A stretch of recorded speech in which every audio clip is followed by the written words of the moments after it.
From the Bleachers, the Let's Get To Game of the Week.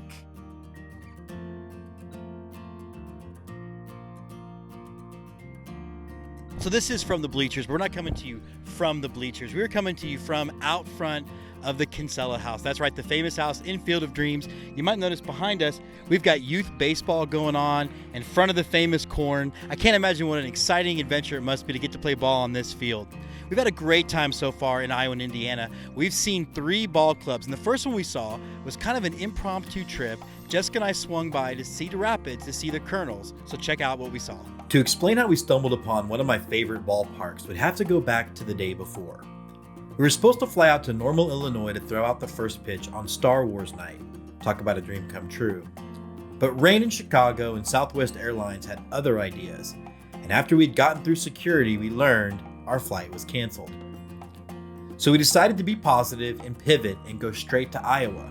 And while on the plane, and a little bit of a whim, I looked up the schedule for the Cedar Rapids Kernels, and the baseball gods smiled. Not only was it on the way to the Field of Dreams, but the timing was perfect, so we were off. The Kernels play at Perfect Game Field at Veterans Memorial Stadium. First, let's address all the homage to our service men and women out there.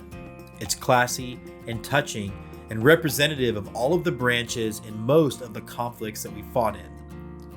As a veteran, I was incredibly moved. And I will say this, even after a 7-year Army career where I've seen and done a whole lot, it never gets old to see tanks, artillery, and other gear on display. They even have a jet fighter outside of the ballpark. Really proud of the Kernels folks for having this be such a big part of the ballpark.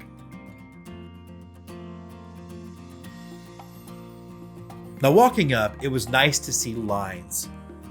For as open as the country has been, it still seems like a lot of people are hesitant about getting out to a ball game.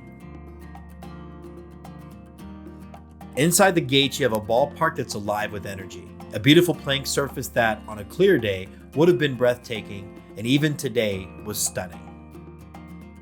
The innovation put into this place and how they use the space is genius.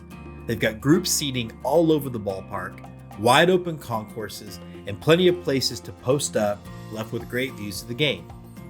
Cedar Rapids baseball dates back to the late 1800s, and I love how close they keep their history. From current Twins who played for the Kernels, to a Hall of Fame in the back end of the team store that remind people of where and who they've been.